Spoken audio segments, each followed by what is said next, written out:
otro acto más organizado por el Ateneo Cultural de Almonte. Gracias por vuestra presencia. Hace aproximadamente un año asistí con un grupo de jubilados con ciertas inquietudes. Llegamos al asentamiento de Tejada la Vieja para hacer una visita.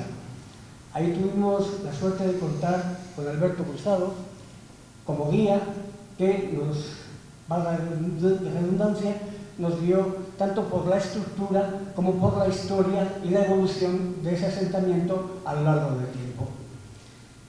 Resultó tan interesante la visita que le pedí si era posible dar una conferencia aquí en Almonte sobre este tema que podría ser de interés para la población almonteña. Con mucho gusto accedió y, bueno, pues por cuestiones de agenda, tanto de su departamento de arqueología de la Universidad de Huelva, donde al que pertenece, como por nuestra parte también, con los distintos eventos que hemos ido organizando, bueno, pues lo hemos ido posponiendo hasta esta fecha y ya no se podía posponer más, entre otras cosas, porque a partir de abril Alberto sale a nuevas excavaciones, a nuevas investigaciones.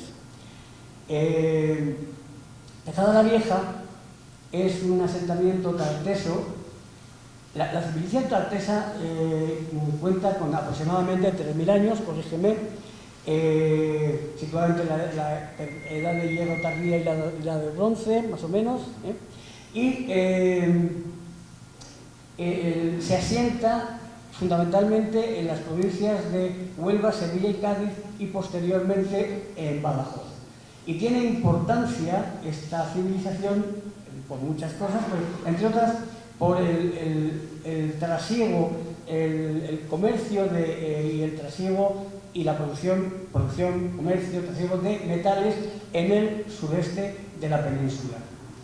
Tejada la Vieja es un asentamiento que cobra importancia precisamente por esto, porque está en un lugar clave para ese trasiego de metales, que se producen, que se extraen de la Sierra de Huelva. Bueno, en todo esto es experto Alberto Cruzado, que entre otras cosas está haciendo un doctorado sobre este tema, sobre la distribución y redistribución de metales en el suroeste peninsular. Como os digo, pertenece al departamento de Arqueología de la Universidad de Huelva, es grado en Historia y doctorando, precisamente con la tesis que os acabo de comentar, y es además arqueólogo municipal del Ayuntamiento de Escacena del Campo. No sé si me dejo alguna cosa más. Suficiente. Pero Lola Martín es también grado en Historia, es investigadora también en el yacimiento de Tejada la Vieja y está realizando un trabajo fin de máster que trata precisamente de las estructuras circulares, por cierto, muy curiosas, de las que os hablarán luego a lo largo de la charla. Son las estructuras circulares de este yacimiento.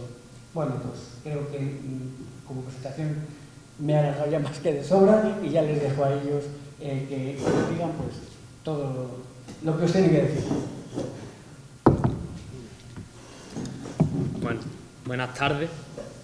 En primer lugar, los dos queremos agradecer tanto al Ateneo Cultural por la organización de este evento como al Ayuntamiento de Almonte por la cesión del espacio. Para nosotros es una alegría venir a los pueblos de nuestra provincia a contar la historia de Huelva. Y bueno, los dos pertenecemos, ahora mismo somos la cara visible, pero detrás nuestra hay un equipo de investigación dirigido por la doctora Clara Toscano Pérez, a la que tenemos que disculpar hoy su ausencia aquí por motivos personales, que es el que está llevando a cabo ahora mismo el estudio y la investigación del yacimiento tartésico de Tejada la Vieja. Bueno, sobre Tejada, nosotros la charla que traemos hoy, en principio hablando con Antonio, la idea creíamos que era interesante, ya que existen evidencias que conectan directamente el desarrollo histórico de Tejada con la comarca del Condado y entender cómo se relacionaba con su entorno más próximo, ampliarlo y no ceñirlo solo al yacimiento de Tejada la Vieja, sino también intentar buscar la relación con otra serie de asentamientos. Entonces, claro, teniendo en cuenta que veníamos al monte, nos pareció lo más indicado, teniendo el asentamiento, el yacimiento de San Bartolomé de Almonte, como tienen aquí, ver cómo se relacionan ambos lugares. Bueno, sobre el yacimiento de Tejada la Vieja, antes de comenzar a entrar en la presentación, simplemente una pinceladita, y es decirle que, bueno, es el único caso que tenemos de una ciudad tartésica en el mundo visitable y que tiene la posibilidad de realizar una investigación sin ningún tipo de alteración posterior a su abandono en el siglo V antes de Cristo. Entonces nos permite asomarnos a la cultura tartésica sin que haya ningún tipo de alteración, como les he dicho, después del siglo V que se abandona la ciudad, conservando absolutamente todo su entramado urbano, con una densidad urbanística bastante importante y permitiéndonos, sobre todo, una de las cosas que a mí me gusta hacer mucho hincapié, los niveles que se han encontrado de restos protohistóricos en otros asentamientos, por ejemplo en Huelva, en Sevilla, en Cádiz, tienen esa alteración posterior y tienen que ver directamente, donde se ha podido acceder, están relacionados con intervenciones de arqueología urbana, donde la ventanita por la que nos podemos acercar es muy limitada, no nos permite conocer en extensión qué materialidad tenemos y cuál es el contexto en el que se desarrollan esas estructuras. En Tejada eso no pasa, Tejada se abandona en el siglo V a.C. y a excepción de 2 casas que hay de comienzos del siglo XX, allí no se vuelve a ocupar nada y no se alteran para nada los estratos, entonces lo tenemos completamente intacto, es como si fuera una cápsula del tiempo. Así que bueno, como historiadores que somos, antes de empezar a hablar de Tejada, nos es imprescindible contextualizarla tanto en su espacio como en su tiempo para poder comprender cuáles son las dinámicas históricas y el contexto geográfico en el que se desarrolla, porque es lo que verdaderamente explica la sinergia de este yacimiento. Bueno, para entender las dinámicas históricas de Tejada la Vieja nos tenemos que retrotraer, ampliar nuestra perspectiva muchísimo y abrir nuestro horizonte hacia el Mediterráneo, particularmente hacia la zona del Mediterráneo oriental. En este sector del Mediterráneo, tras la famosa crisis del 1200, el colapso de las sociedades palaciales, la estructura que existía a nivel gubernamental y a nivel de comercio se pierde en un proceso progresivo y hay una sustitución de los principales agentes que habían llevado a cabo hasta ese momento la iniciativa tanto del comercio como de la colonización. Primero habían sido en época del bronce final, teníamos los minoicos, los micénicos y los chipriotas, ¿vale? Y posteriormente van a ser el grupo de lo que hoy en día conocemos a los fenicios, ¿vale? Que son los pobladores de la actual costa sirio-palestina, las ciudades-estado de Tiro, de Biblos, de Sidón, y a los griegos, que eso sí lo sabemos definir, los pobladores del entorno del mar Egeo, tanto en su contexto insular como en su contexto continental, comienzan a desarrollar una serie de iniciativas y son los que toman el relevo en este sentido, ¿no? De la iniciativa colonial y la iniciativa comercial. Primero los fenicios a partir del siglo X y posteriormente los griegos a partir del siglo VIII.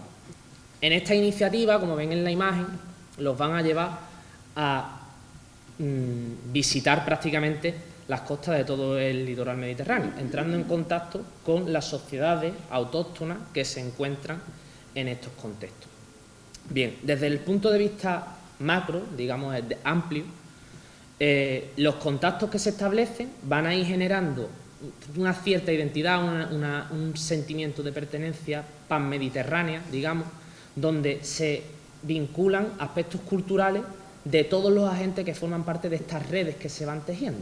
Pero es que a nivel micro, a nivel de los casos de estudio en regiones concretas, esto va a cristalizar en la hibridación cultural del componente oriental con el componente autóctono, dando lugar a culturas híbridas que tienen tanto parte de esos elementos de la tradición anterior al contacto con los fenicios y con los griegos y las innovaciones que ellos adoptan y adaptan Ni lo adoptan todo, ni lo adoptan de los modelos originales que tenemos en la zona del Mediterráneo Oriental, sino que lo adaptan a su gusto. Y bien, esto nos lleva al caso del suroeste peninsular, de la península ibérica, y a lo que se conoce como tarteso. Tarteso es un vocablo que nosotros heredamos de los historiadores griegos y lo hemos adaptado y lo hemos adoptado para referirnos a una cultura que se desarrolla en el suroeste de la península ibérica durante la primera edad del Hierro, es decir, entre los siglos aproximadamente del 9 al V antes de Cristo, y que se circunscribe a territorios de la actual Andalucía, Extremadura, el Algarve y el Alentejo portugués. También tiene su proyección hacia la zona oriental de Andalucía, y en la que tenemos que diferenciar los ambientes que son propiamente fenicios, las colonias fenicias, las fundaciones que estos fenicios hacen en el territorio. Uno de los ejemplos más paradigmáticos es Cádiz. Gadir es una fundación fenicia, pero después tenemos que diferenciar lo que son los núcleos tartésicos. Tarteso es el resultado de la hibridación entre el componente autóctono más el fenicio y el griego. Todo eso conforma lo que es la identidad tartésica. Y en este contexto es en el que se desarrolla y se funda la ciudad de Tejada la Vieja. Tejada la Vieja está ubicada actualmente en la provincia de Huelva, dentro del término municipal de Escacena del Campo, en el sector del extremo suroccidental de la península. Y su ubicación no es algo casual. Si analizamos e intentamos ir tirando poquito a poco del hilo, vemos que es el producto de un proceso de planificación territorial excepcional. Entre otras muchas cosas, el yacimiento se encuentra en una elevación natural, es una meseta dividida en 3 terrazas. Antonio, que estaba allí, ha podido comprobar el desnivel que existe entre las 3, que compone un hito paisajístico de primer nivel. ¿Por qué? Porque es que se encuentra en el punto, si viéramos la zona, ¿se ve el puntero? Sí, ¿no? Vale, si nosotros nos situáramos aquí, miráramos hacia el sur, veríamos que lo que tenemos es la tierra llana de Huelva, ¿no? El típico paisaje del condado, de territorios agrícolas, etcétera, etcétera. Tenemos la meseta donde se sienta Tejada la Vieja, y si miramos hacia el norte, comienza el piedemonte de Sierra Morena y el arranque de lo que va a ser la Sierra Nubense. Entonces, desde ese punto de vista, ya de por sí conforma un hito visual muy importante, pero es que además su elevación natural tenemos que tener en cuenta que está alrededor más o menos de 160 metros sobre el nivel del mar, una altura considerable. Le permite un control visual de todo su terreno circundante que le ayuda a ver y controlar y ser visto, a lo que encima se le añade una muralla, casi 1.800 metros lineales de muralla, que en algunos puntos conserva hasta 3 metros de potencia, a los que habría que añadir por lo menos 3 o 4 metros más de altura, que es un elemento disuasorio y que permite, si alguien viene a intentar hacer una incursión en el terreno, van a ver un yacimiento fortificado y además podían controlar y proteger lo que se encontraba intramuros. Entonces es bastante importante. Además de ello, este punto, si lo pudiera ver en perspectiva, veríamos que se encuentra en un punto de conexión de las principales rutas de contacto de todo su territorio. ¿Por qué? Porque posee una relativa cercanía con los cauces fluviales que le permitiría de primera mano la conexión directa con el Guadalquivir y con el entorno de la costa. Pero es que hacia el norte, en una vaguada, un paso natural que existe, que se llama la Pata del Caballo, tienen acceso directo a lo que va a ser la Sierra Nubense. ¿Vale? Pero es que además, en este punto, desde él les permite la explotación y el aprovechamiento de todos los recursos agropecuarios de su entorno. Tenemos que tener en cuenta que el campo, la tierra llana, el campo de Tejada, incluso hoy en día, es la región agrícola más productiva de toda la provincia. Imagínense hoy en día con la deforestación y la alteración, imagínense en aquella época. Pero lo que verdaderamente da sentido a la ubicación de Tejada es su proximidad con uno de los yacimientos metalogénicos más importantes a nivel global, que es la faja pirítica ibérica. con yacimientos, bueno, minas tan relevantes como Río Tinto, Aznar-Coya, pero es que además también en las proximidades del yacimiento, menos de 1 kilómetro al este, tenemos constancia de la existencia de yacimientos mineros de aprovechamiento más modesto, digamos, pero tenemos la mina grande, que es Aznar-Coya, que está en la zona del este, perdón, y al oeste tenemos estas 2 minas pequeñas, y hacia el norte Río Tinto, el Berrocá, etcétera, etcétera, etcétera, que es una constante de afloramientos mineros. Los restos arqueológicos asociados a esta producción metalúrgica, que es sin lugar a dudas la actividad económica principal del yacimiento, aunque tenemos restos que demuestran que tenían un abanico de actividades económicas muy diverso, donde tenemos agricultura, tenemos ganadería, tenemos comercio, tenemos artesanía, etcétera, pero tenemos una gran cantidad de restos que nos están informando de esa especialización económica del yacimiento. En primer lugar, la presencia masiva de escorias metalúrgicas, es decir, los desechos que se producen de la transformación de los minerales en metales. Son tan numerosos, Antonio también lo ha podido ver, que es esto de aquí, ¿vale? Son tan numerosos que cuando no tienen material constructivo para poder hacer los edificios, utilizan la escoria como material constructivo.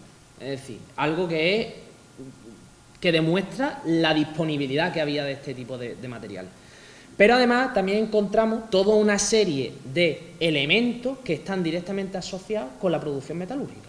Por ejemplo, esto que ven aquí en pantalla, que es una tobera que se encuentra en el Museo Provincial de Huelva, son una serie de estructuras que se adosan se insertan dentro de las paredes de los hornos metalúrgicos y sirven para insuflar aire, aumentando la temperatura del horno y permitiendo llegar al punto de fusión de los metales. Junto con ello, un grandísimo repertorio de objetos metálicos donde tenemos objetos de adorno personal, pulseras, collares, broches de ropa, como el que vemos en pantalla. Esta es la fíbula anular, el broche de ropa más grande, de diámetro más grande, que se ha localizado en toda la península ibérica. La hemos localizado en la campaña de excavación del año 2025.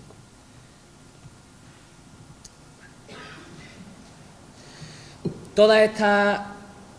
Y además, también tenemos que tener en cuenta que el yacimiento posee una disponibilidad de recursos hídricos muy importante por la presencia de manantiales muy ricos en su entorno, además de que tiene un arroyo que circunda toda la meseta, que es el arroyo de Barbacena. Entonces tenían todas las condiciones de un punto lo bastante importante como para poder fundar una ciudad de estas características. Tenemos una ciudad de casi 11 hectáreas de extensión, de los cuales 6,4 hoy en día están protegidas bajo la figura del bien de interés cultural, que es la máxima catalogación a nivel patrimonial, con una cronología que va desde el siglo IX hasta el siglo V a.C. y que, a su vez, se ha podido subdividir en 3 grandes etapas. La primera de ellas, que es la que va de finales del siglo IX, inicios del VIII, hasta finales del VII, es sin lugar a duda la etapa menos conocida del yacimiento, porque a pesar de que se ha investigado y se ha excavado intensamente en algunos puntos, no se ha agotado el registro en muchos sitios de Tejada, o se ha agotado en puntos muy concretos, lo que no nos permite, precisamente lo que les explicaba cuando hablaba de las ciudades donde se han podido identificar restos protohistóricos, no permite verlo en extensión, entonces no nos ayuda a poder comprender realmente cómo esos cambios, ¿no? ¿Esto en qué nos está dificultando? Pues nos dificulta el poder interpretar cuestiones tan interesantes como ver si Tejada la Vieja es un yacimiento, una ciudad que se funda en novo, es decir, una fundación nueva, o si se asienta sobre un yacimiento precedente, que tenemos constancia de la presencia de varios poblados de la época del Bronce final en el entorno. El más cercano es de Peñalosa, que está a menos de 2 kilómetros de Tejada la Vieja, y que casualmente muchos de estos yacimientos empiezan a abandonarse en los primeros compases de ocupación de Tejada. ¿Por qué se caracteriza esta fase? Bueno, porque ven nacer los inicios del urbanismo. El urbanismo tal y como lo entendemos con una planificación urbana es una innovación que traen consigo los fenicios desde Oriente. Y aquí vemos las primeras fases de desarrollo del urbanismo, también las primeras fases de construcción de esa muralla, y la importación de los primeros materiales exógenos, que ya nos está hablando de una presencia estable de población fenicia plenamente integrada ya en estos compases y posteriormente híbrida con la población local. La segunda fase va de finales del siglo VII a mediados del siglo VI, es el momento de mayor auge del yacimiento, cuando hay un mayor proceso de monumentalización y desarrollo urbano y donde se construyen los principales edificios públicos de la ciudad, y posteriormente la tercera fase, que va de mediados del siglo VI a finales del V, donde hemos diagnosticado la existencia de un progresivo proceso, valga la redundancia, de abandono del yacimiento. ¿Y eso por qué lo sabemos? Yo siempre pongo el mismo ejemplo. ¿A que no es lo mismo si ustedes programan una mudanza de sus casas y le da tiempo a arreglar todos los objetos, todos los enseres y trasladarse a un nuevo hogar, que si viene un bombero llamando a la puerta y dice, señores, lo esencial porque el edificio está ardiendo y nos tenemos que ir corriendo? Pues eso pasa en Tejada. En Tejada ni tenemos objetos de valor, que es lo primero que cogería alguien que se va a trasladar, ni tenemos niveles que evidencien una destrucción. Pero es que además coincide que se abandona Tejada y se funda un nuevo yacimiento que está a escasos kilómetros, que es Tejada la Nueva, que es el núcleo que va a ser de época turdetana, púnica, romana, medieval, etcétera, etcétera, etcétera. En cuanto a las causas de este abandono de Tejada, tenemos hipótesis, ¿no?, que precisamente están relacionadas con un decaimiento en la demanda de los minerales por una serie de problemáticas que existen en cuanto a la estructuración de las redes de comercio en el Mediterráneo, que hay un cambio en las dinámicas.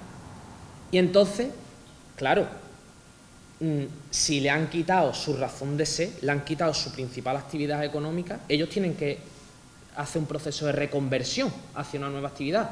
¿Cuál es la actividad que se elige? Pues la actividad agropecuaria. Entonces se trasladan a una zona donde sea más óptimo. En esa elevación el cultivo es relativamente dificultoso.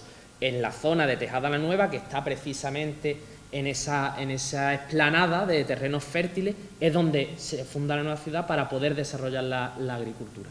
Pero es que además parece ser que también Tejada en esta época se queda, hemos dicho que estaba muy bien conectada, ¿no?, con las principales vías de comunicación, pero es que parece que en esta época se queda un poco descolgada y ocurre como en los pueblos cuando antiguamente pasaba una nacional por mitad del pueblo y el pueblo vivía del trasiego en la nacional, ¿verdad? Le plantas una autopista al lado a unos kilómetros y la economía del pueblo se derrumba. Pues en Tejada pasa lo mismo.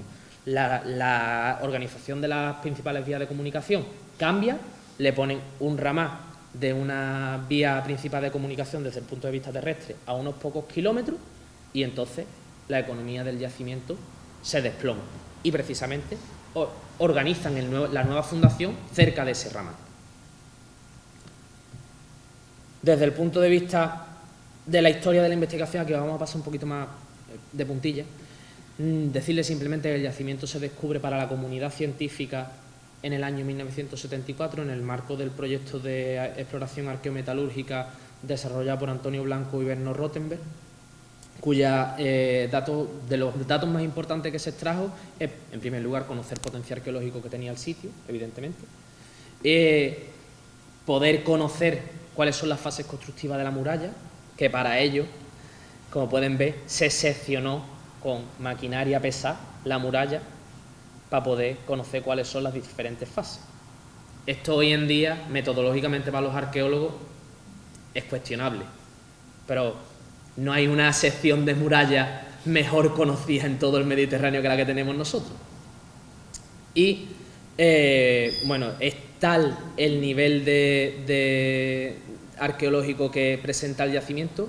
También hay que destacar la documentación de este edificio, que se relacionó con un uso como edificio almacén, precisamente porque en una de estas estancias aparece completamente repleta de ánforas, que son esos contenedores grandes, contenedores cerámicos, en los que se transporta todas las mercancías.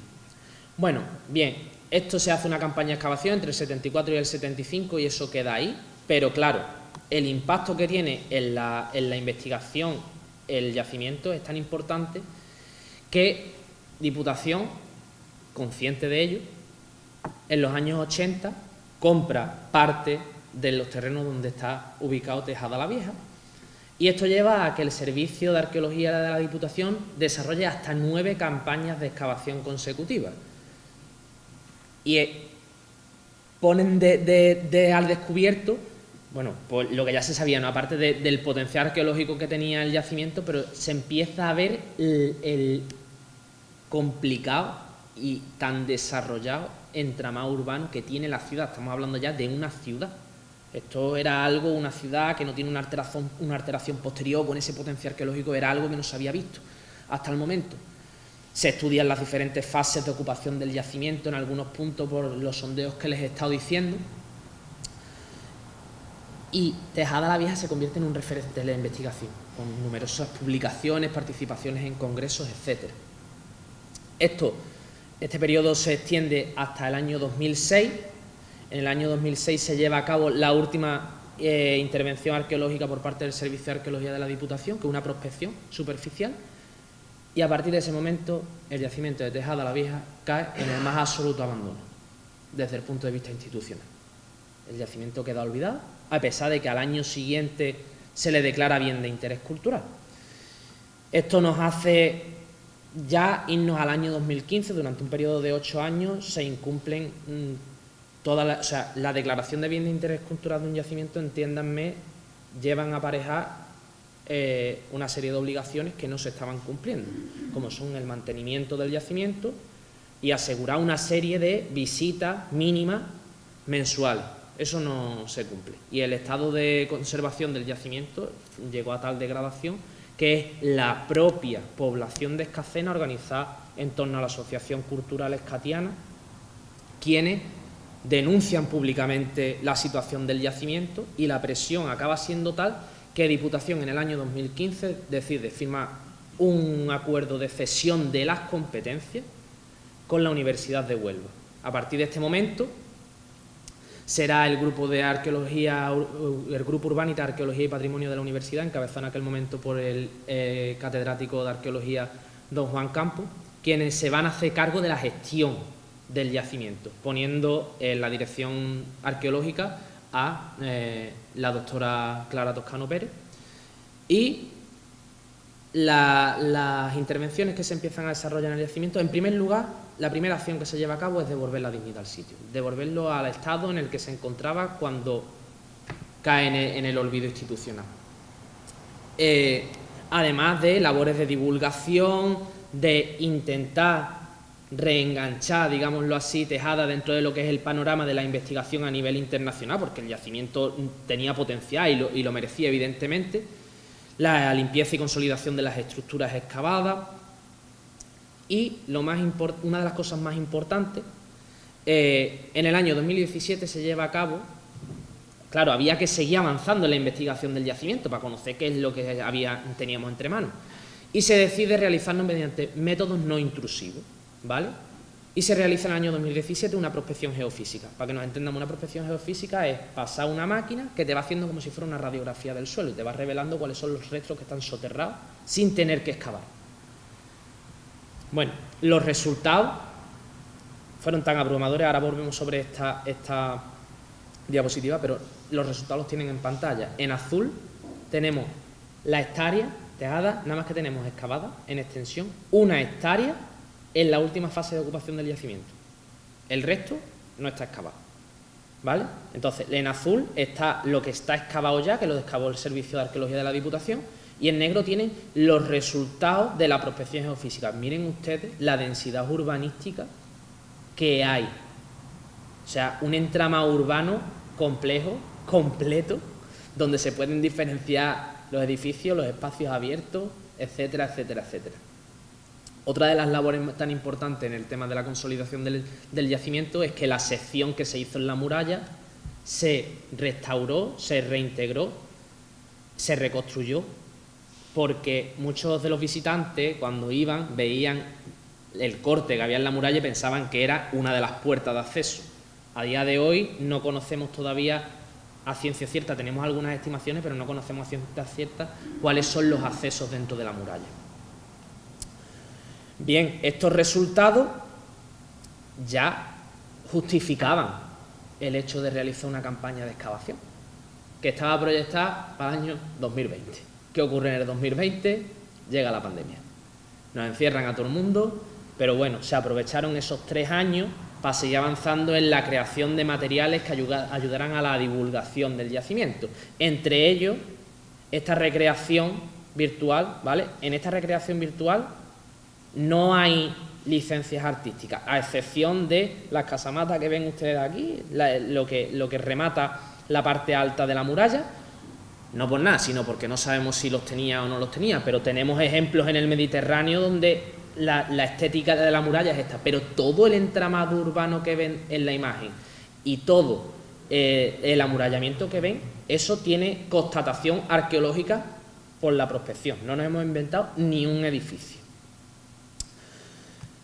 ¿Qué pasaba? Que en el año 2024 el acuerdo que se había establecido entre Diputación y la Universidad de Huelva llegaba a su fin. Y por falta de acuerdo hubo que reelaborar un nuevo acuerdo en el que ahora no era la Universidad de Huelva quien se hacía responsable de las competencias de gestión del yacimiento, sino que pasa a ser el Ayuntamiento de Escacena quien hereda estas funciones. Y se establece un triángulo perfecto a día de hoy en el que el Ayuntamiento de Escacena se dedica a la gestión, el mantenimiento, el poner la mano de obra durante las labores de excavación, la universidad destina lo que es el equipo técnico arqueológico y la Asociación Cultural Escatiana, que es la que dijimos que había hecho esta denuncia popular, pues se encarga de las labores de divulgación y difusión del yacimiento, que después le explicará mi compañera Lola. Así llegamos al año 2024, en el que se desarrolla, en 2024 y 2025, desarrollamos 2 campañas de excavación, en las que se combinaron tanto la excavación como el estudio de materiales. Aquí vemos en campo, esta es Lola, aquí está Esté, que está sentada en primera fila. Esta es la campaña que hemos desarrollado en 2025 y aquí me tienen a mí limpiando cerámica durante el proceso de una de las fases del proceso de este estudio de materiales.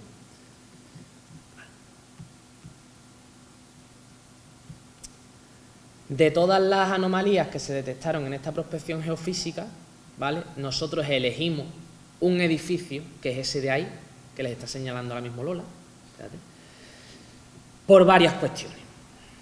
En primer lugar, este edificio se encuentra en la cota más alta de todos los yacimientos. Como pueden ver, está orientado en sentido este-oeste, tiene una división interna tripartita, en 3 estancias, en contacto directo con un gran espacio abierto dentro del entramado urbano.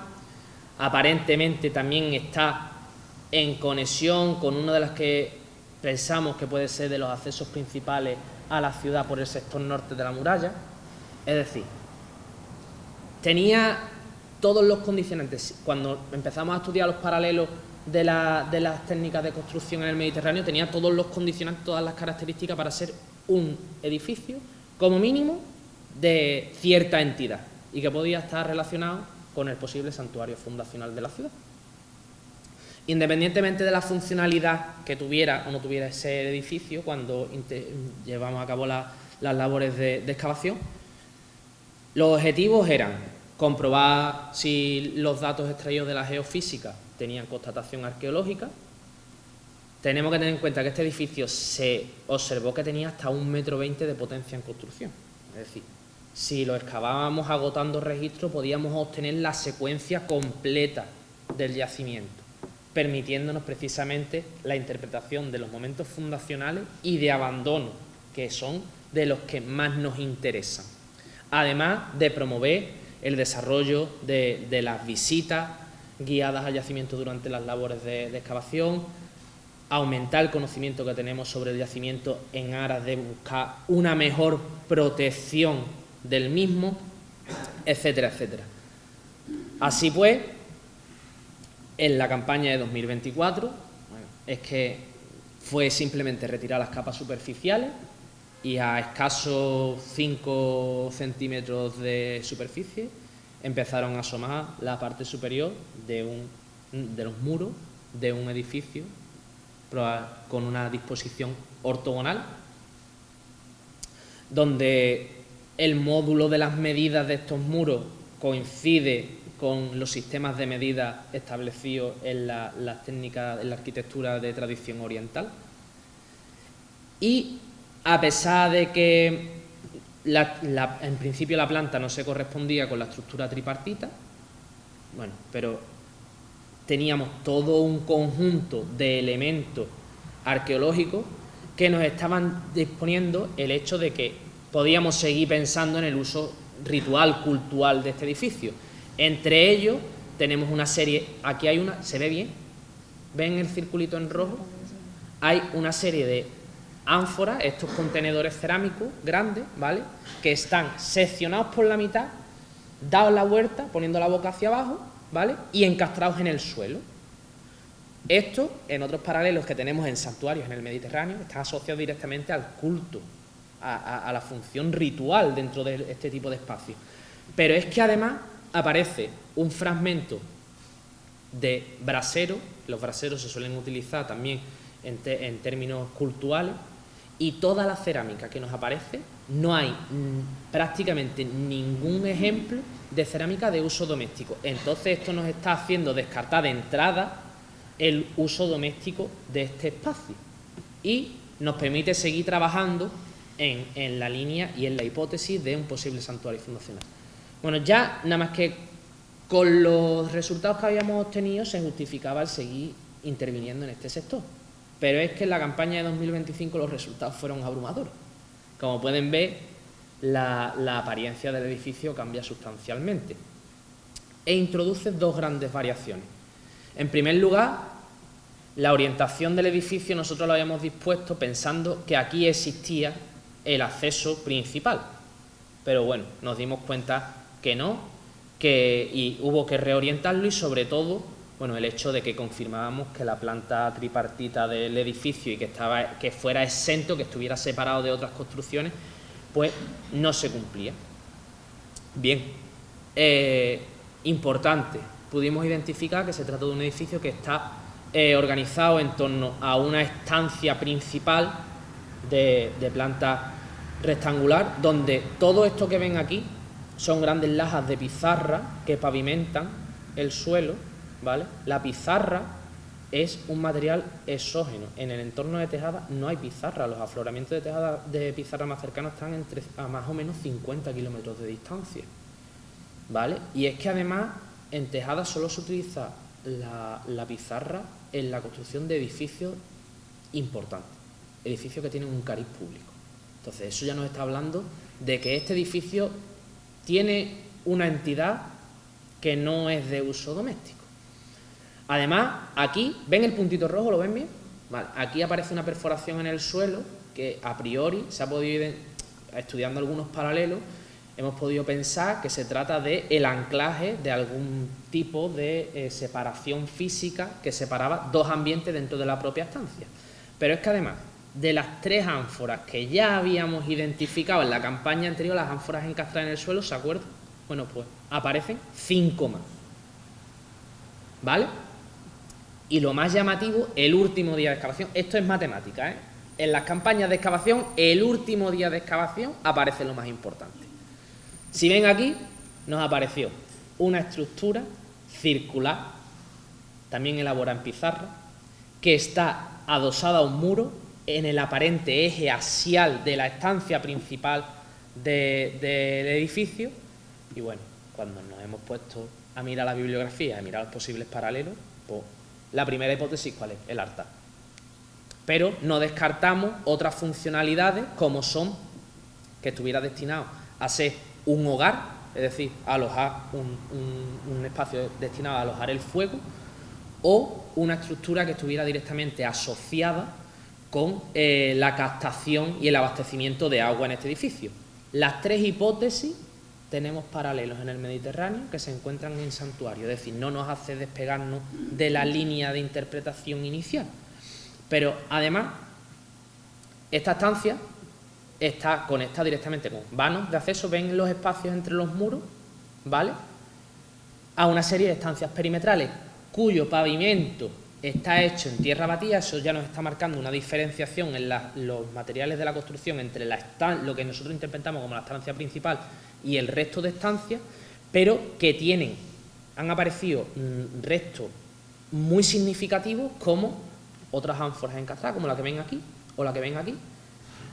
La fíbula que les expliqué antes, el brochecito de ropa que es el más grande de toda la península ibérica, apareció aquí en una de las estancias perimetrales, pero es que además, ¿ven el módulo de estos muros, de los muros de división interna? ¿Y ven este?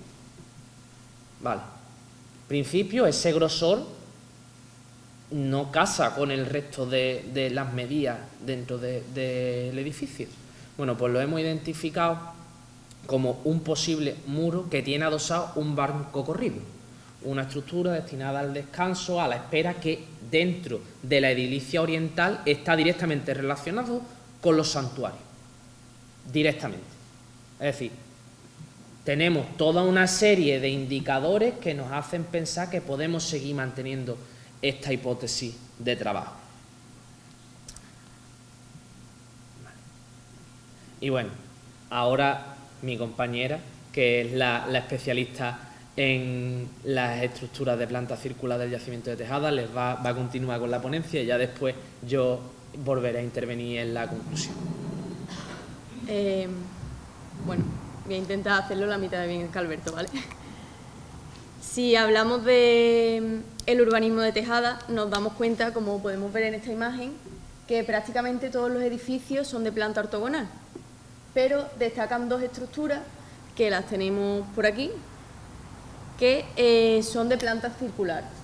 Durante la campaña de excavación llevada a cabo por el Servicio de Diputación en 1987, este sector se denomina como A12 y estas estructuras son excavadas de una manera superficial, lo que nos permite conocer que la estructura más occidental mide aproximadamente 2 metros, mientras que la otra, que está inmediatamente adosada a ella, mide aproximadamente 2,20 metros y además están bastante cercanas al conocido como edificio almacén que ha mencionado antes Alberto. Este edificio, en una de sus estancias, se encontraron multitud de ánforas, muchas de ellas con las paredes, sus paredes tenían cera de abeja, lo cual nos puede indicar la contención de algún tipo de líquido. Bueno, volviendo un poco a las estructuras circulares, están hechas a base de una serie de mampuestos, la mayoría están sin trabajar, aunque algunos están ligeramente trabajados y están unidos con argamasa o barro. Como ya les hemos dicho, la excavación que se llevó a cabo durante la campaña de 1987 fue muy superficial, simplemente se excavaron unos 20 centímetros y dejaron en vista simplemente la parte más superior de los muros. Durante estas campañas se interpretan estas estructuras como silos, al no haberse encontrado ni restos de carbón ni restos de escoria que pudieran indicar una función fornácea. No obstante, en las lluvias que hubo en la primavera del año 2025, aceleraron un proceso de degradación de las estructuras que hacían peligrar un poco lo que es la información que podían contener en estratos más antiguos.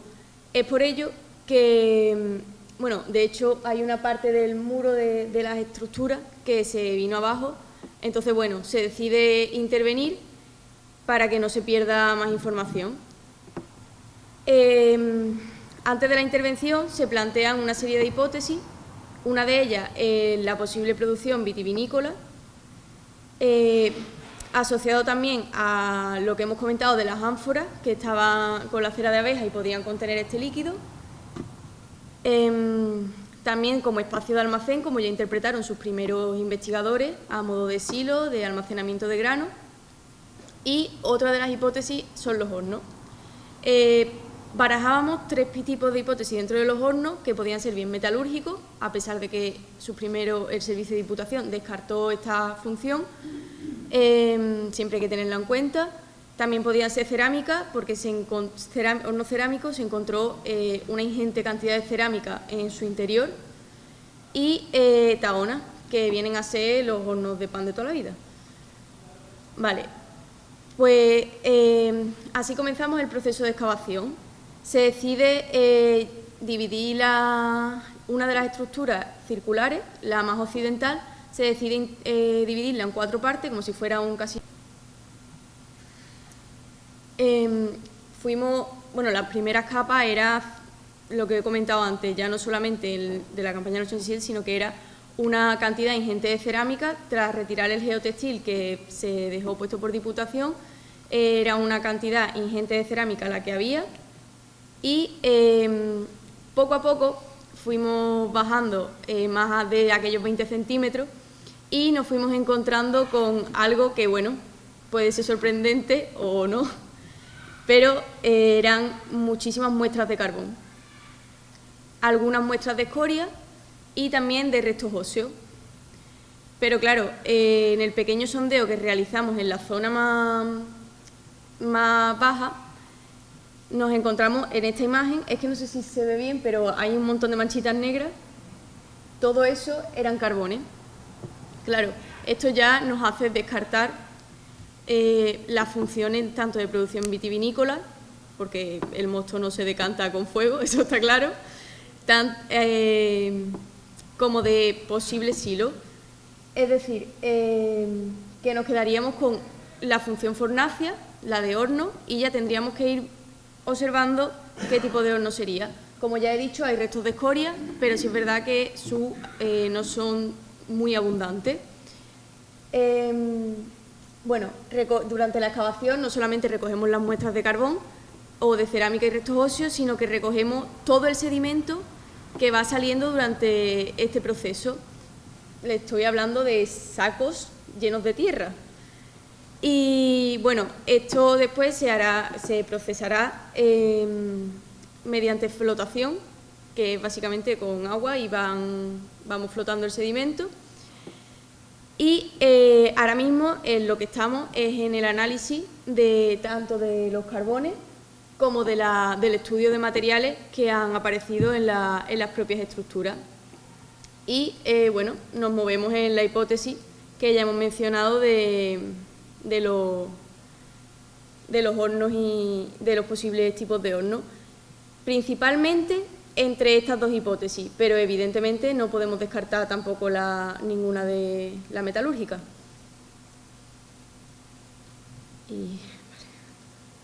Bueno, esta imagen de las estructuras circulares, como pueden ver, aquí al fondo se ve el edificio almacén y esta imagen que para mí es muy bonita, para mí son como mis bebés.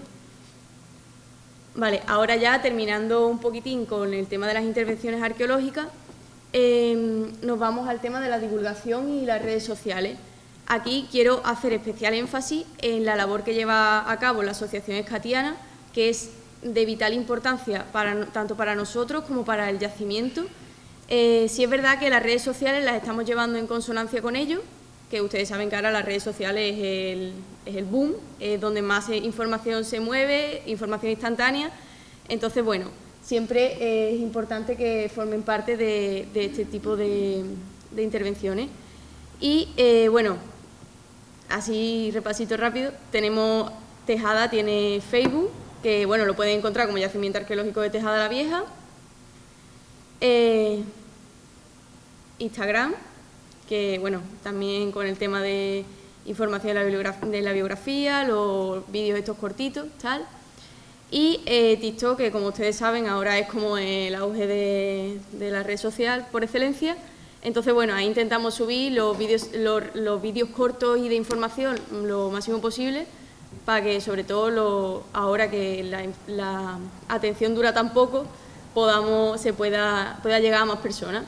Bueno, volviendo un poco a la labor que hace la Asociación Escatiana, aquí tienen el enlace a su página web donde realizan visitas a Tejada 2 veces al mes. Entonces, bueno, es de manera gratuita, ustedes entran allí y pueden elegir reservar para una visita. Y además también, de la mano de la asociación, han impulsado, por ejemplo, la Feria Tartésica, que yo de verdad, si no han ido, se los recomiendo. Este año, en 2025, fue la 3ª edición y de verdad les recomiendo que vayan porque es una pasada como se lo ocurran. Y además hacen también durante la feria, hacen visitas también al propio yacimiento. Y unas jornadas de divulgación científica que son las conocidas como Descifrando Tarteso, en las que de hecho este año ha participado Alberto, y que atrae a las personas más importantes del panorama científico en este ámbito de protohistoria. Y bueno, ahí está la doctora Clara Toscano, que de su mano, y no solamente se lleva a cabo una divulgación a nivel social, que es una de las más importantes, sino que también se está llevando el yacimiento al resto de la comunidad científica, de mano de la doctora Clara Toscano, que además les estoy hablando de documentales, de artículos científicos, de conferencias que hacen que Tejada esté ahora mismo situado prácticamente en el centro del panorama científico a nivel protohistórico. Y bueno, esto sí que nosotros excavamos, nosotros llevamos a cabo la investigación de laboratorio, pero al final el patrimonio siempre tiene que ser devuelto a la sociedad. El patrimonio no es nuestro, el patrimonio es vuestro, y además la historia que nosotros hacemos es suya. Entonces, bueno, el patrimonio se puede estudiar, se puede visitar e incluso se puede dedicar a ello, que de verdad que tiene más salida de la que creen, ¿eh? Y bueno, ya vuelvo a Alberto. ¿Cómo habla mi compañera? Bueno, yo, como ya les dije, vamos a poner en relación el yacimiento de Tejada la Vieja con el caso de San Bartolomé de Almonte. Cuando finales del siglo XX el Servicio de Arqueología de Diputación empieza a desarrollar una serie de investigaciones, y uno de los objetivos principales es intentar caracterizar, definir esa cultura tartésica a la que se había cargado tantísimo de mito, de pseudociencia, digamos, y se centran principalmente en 3 yacimientos, evidentemente Huelva, capital, Tejada la Vieja y el caso de San Bartolomé de Almonte. ¿Conocen el yacimiento de San Bartolomé? Bueno, para los que nos conozcan, se lo presento simplemente, y para quien no, pues vamos a hablar de él.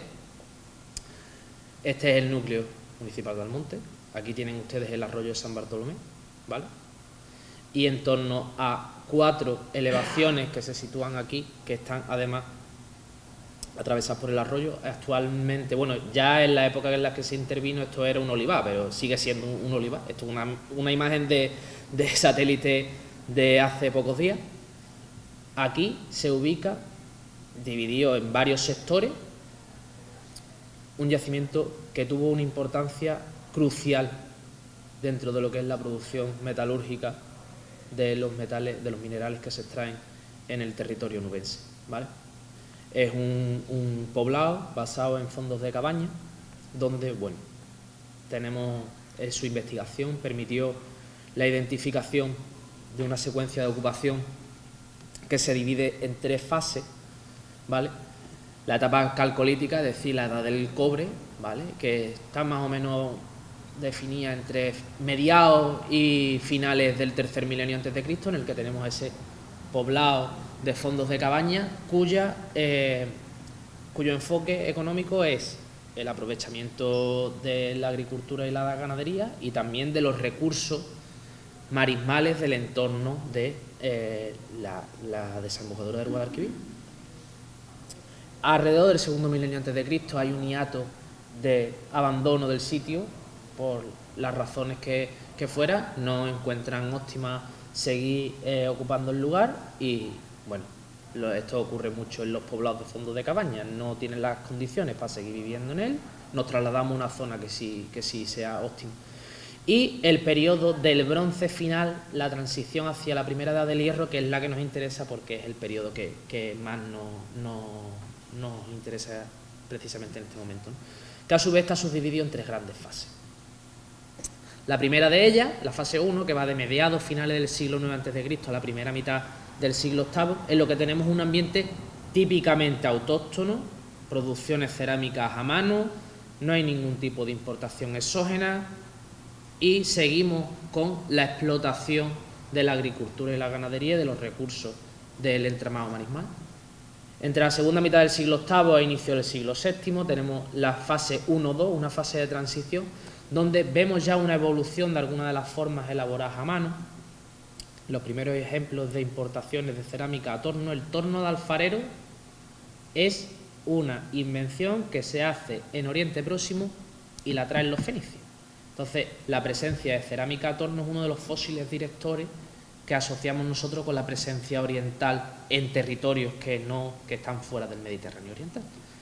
Y, muy importante, empieza a haber un desarrollo de la actividad metalúrgica a nivel no de aprovechamiento del propio núcleo, sino de aprovechamiento a niveles que se van acercando, rozan ya a niveles industriales. Después, posteriormente, tenemos la fase 2, que recorre todo el siglo VII e inicio del siglo VI, donde hay un aumento exponencial del volumen de cerámica a torno, tanto la común como de las pastas grises, que es también uno de los fósiles directores de la cultura tartésica, y una intensificación masiva de la actividad metalúrgica, a niveles ya bastante importantes. Y, ¿se acuerdan cuando hemos hablado de las fases de ocupación de tejada? Dijimos que del siglo VI al siglo V, el progresivo abandono. Bueno, pues aquí, a partir del siglo VI, el yacimiento se va a abandonar, coincidiendo también con ese momento que se inicia el progresivo abandono de tejada. Entonces, esto es lo que nos permite seguir teniendo en cuenta la hipótesis del decaimiento de la demanda de los metales, que hacen que yacimientos con una diversidad económica de sus actividades más fructíferas pues pudieron aguantar un poquito más, pero los que estaban especializados simplemente en la producción metalúrgica, en el momento en el que decae eso, se abandonan.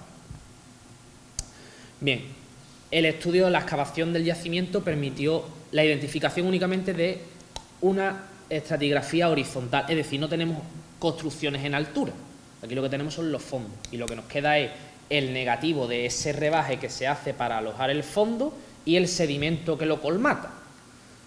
Y esto nos ha permitido, atendiendo a su funcionalidad, a diferenciar entre los fondos de uso doméstico, es decir, el hábitat y almacenamiento, que son 13, de 22, 13 son de uso doméstico, 4 son hornos metalúrgicos y 5 otro tipo de funcionalidades, principalmente vertederos.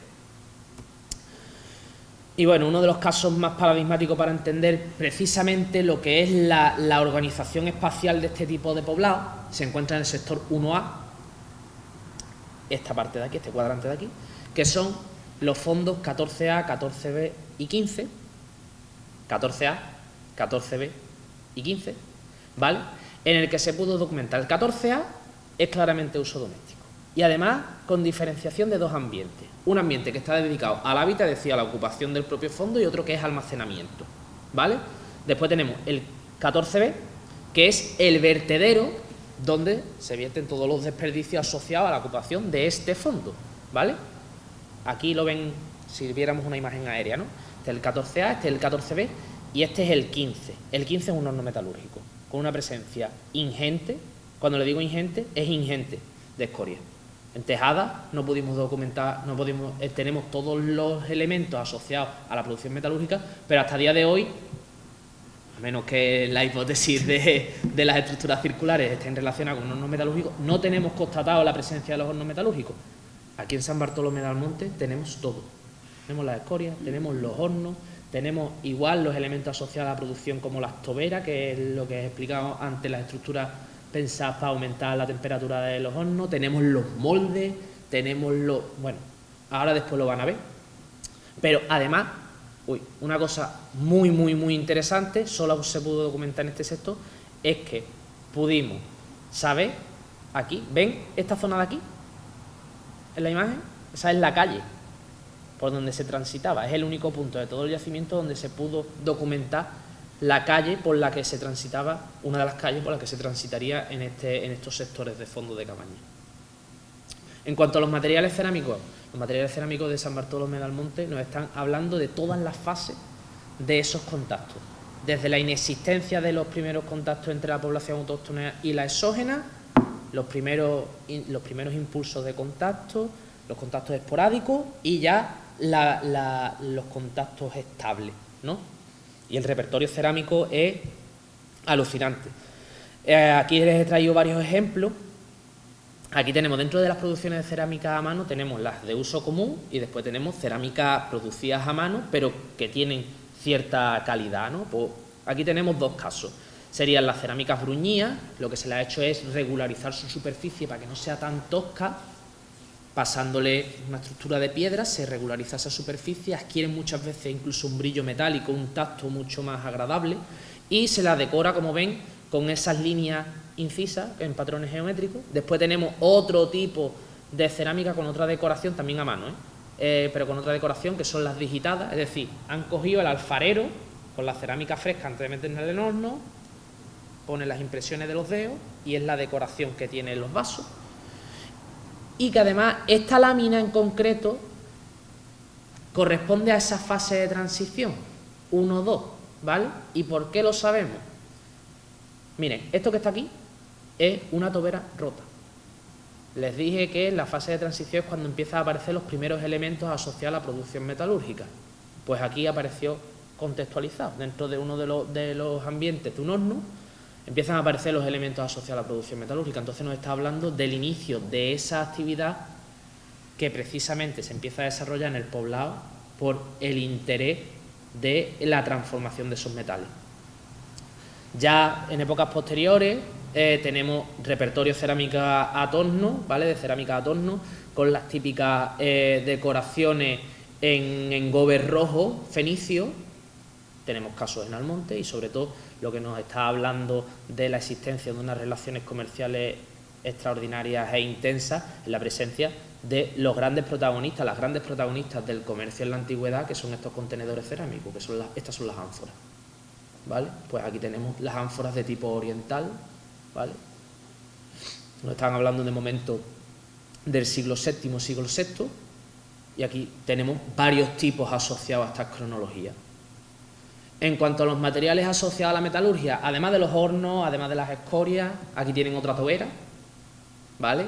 Los coladores, pensados para separar lo que es el metal de la escoria que nos interesa dentro de la producción. Fíbula, ¿se acuerdan del brochecito que les enseñé? Pues una fíbula pero con una morfología diferente, puntas de jabalina, punzones de sección circular, el fragmento del remache del esmangue de un cuchillo. Y bueno, claro, los investigadores, ante todas estas evidencias, empezaron a preguntarse, bueno, la geología del entorno de Almonte, minas no hay. La cercanía, ¿de dónde vienen estos metales? Porque es interesante, ¿no? Es decir, tenemos un poblado de fondos de cabaña, un ambiente que es típicamente autóctono, donde se está llevando a cabo una labor intensiva de transformación de metales, pero es que los metales no pueden venir del entorno más inmediato. Bueno, ¿vale? ¿Qué es lo que hacen? Empiezan a analizar la composición de las escorias localizadas en San Bartolomé y a compararla con las escorias que aparecen en otros yacimientos. ¿Qué casualidad? Que los valores isotópicos y de composición de las escorias de San Bartolomé de Almonte son prácticamente idénticos a los de Tejada la Vieja, lo que está indicando un posible origen común de los minerales que se están extrayendo en la zona de Aznarcolla y se están transformando a gran escala en un poblado cerca de la desembocadura del Guadalquivir. Bueno, esa propuesta se queda ahí. Con el avance de los estudios de la geomorfología de la desembocadura del Guadalquivir, por equipos de geólogos que son los especialistas, nos damos cuenta que la desembocadura del Guadalquivir hace 11.000 años, tras el último máximo glacial y el deshielo, el nivel del mar aumenta alrededor de más o menos 100 metros con respecto al nivel actual. ¿Esto qué provoca? Que el curso bajo de los ríos se ve invadido por los ambientes marítimos. Hace 6.500, en torno a 6.500, 6.000 años, todo esto está constatado por sondeo geotécnico. El nivel del mar se regulariza y llega a valores similares a los que tenemos hoy en día. ¿Esto qué produce? Que hay una retracción de esos ambientes marítimos y se quedan un litoral que está caracterizado por la presencia, un contorno sinuoso donde existen grandes ensenadas en las desembocaduras, grandes espacios abiertos en la desembocadura de los ríos, que tienen unas capacidades marítimas muy altas. A medida que va pasando el tiempo, estas ensenadas se van colmatando por el aporte sedimentario del arrastre de los ríos, que en el caso del Guadalquivir además sabemos que es muy alto, tiene un aporte sedimentario muy alto, hasta la situación actual. Hoy en día la desembocadura del Guadalquivir, bueno, en el Rocío hay veces que incluso todavía las fluctuaciones de la marea en la zona de las lagunas se siente levemente. Es por esto, es porque la zona de las marismas en su día fue un espacio abierto, un espacio transitable, un espacio navegable. Bien, pues sabemos que alrededor del inicios del primer milenio, justo cuando se empiezan a establecer los contactos entre los fenicios y las poblaciones autóctonas, la ensenada del Guadalquivir estaba colmatada en algunos de sus sectores más interiores, pero era un ambiente de un estuario que permitía la navegación y remontar parte del río sin mayor esfuerzo. Entre ellos, uno de los afluentes principales del Guadalquivir es el Guadiamar. Si remontamos el Guadiamar, ¿a qué zona llegamos? A Narcoya. ¿Vale? Entonces la tasa de sedimentación del río Guadiamar probablemente sería menor y permitiría remontar el río hacia una zona más cercana al entorno de Narcoya. Bueno, pues con todos estos datos, nosotros hemos hecho una nueva propuesta de la redistribución de los metales onubenses en la primera edad del hierro, y digo nueva porque nosotros lo que hemos hecho es, a partir de los datos de los investigadores que nos han precedido, hemos elaborado esta idea, que de hecho los investigadores de San Bartolomé, el profesor Diego Ruiz Mata, Jesús Fernández Hurado del Servicio de Arqueología de la Diputación, ya la esgrimieron, pero claro, faltaban los estudios geomorfológicos que nos hicieran entender verdaderamente la dinámica geológica de la colmatación de la desembocadura del Guadalquivir, cómo se produce. Bien, muy rápidamente tenemos un sistema, ¿vale? Una red territorial donde existen diversos yacimientos que cada uno tiene una función, ¿vale? Empezando desde arriba, vamos a empezar desde aquí, estaría Narcoya. Pegadas a Narcoya, a escasos kilómetros, tenemos Tejada la Vieja. Los minerales se extraen de Narcoya, se llevan a Tejada la Vieja, que es el gran centro monumental del control, donde se hace ese primer tratamiento. ¿Se acuerdan que el yacimiento estaba por la parte este, estaba rodeado por un arroyo, el arroyo Barbacena? Este es el trayecto del arroyo Barbacena. El arroyo Barbacena desemboca en el arroyo Ardachón, el Ardachón en el Guadiamar y el Guadiamar en el Guadalquivir. Y en la ensenada, en la desembocadura del Guadalquivir. Bien, se hace esa primera transformación y llegando a algún punto, evidentemente las embarcaciones, nosotros lo que proponemos es un sistema híbrido donde habría algunos trayectos que se harían por transporte terrestre, pero en algunas zonas se aprovecharían los cauces fluviales, por lógica. Abarata los costes, abarata los tiempos, reduce los tiempos, es un sistema mucho más seguro. Quien está interesado, las élites, que son quien controlan esta red de redistribución, lo que les interesa es el máximo beneficio al mínimo coste y lo más rápido posible. Entonces, aprovecharían este tipo de sistemas. Bien, después tenemos San Bartolomé de Almonte, que es el caso paradigmático, ¿no? Pero que seguramente existirían otros poblados de fondo de campaña, de un ambiente indígena, donde hay un acuerdo entre las élites de Tejada con las élites de los entornos más autóctonos para desarrollar este tipo de transformaciones a gran escala, por una cosa muy simple. Quien tiene dinero no quiere estar cerca de un entorno que es nocivo para la salud. Y si conocen los entornos mineros, los mineros no suelen vivir mucho tiempo. Pues esto podría estar explicando también por qué se alejan esos centros de transformación de las zonas más monumentalizadas. Esta es la hipótesis de mi investigación de mi tesis doctoral. Está siendo muy importante el estudio de la toponimia de la desembocadura del Guadalquivir, porque nos está dando testimonios indirectos de este uso marítimo del entorno. Por ejemplo, en el término municipal de Villamanrique está aquí, ¿vale? Tenemos, ¿lo ven? Camino del Puerto,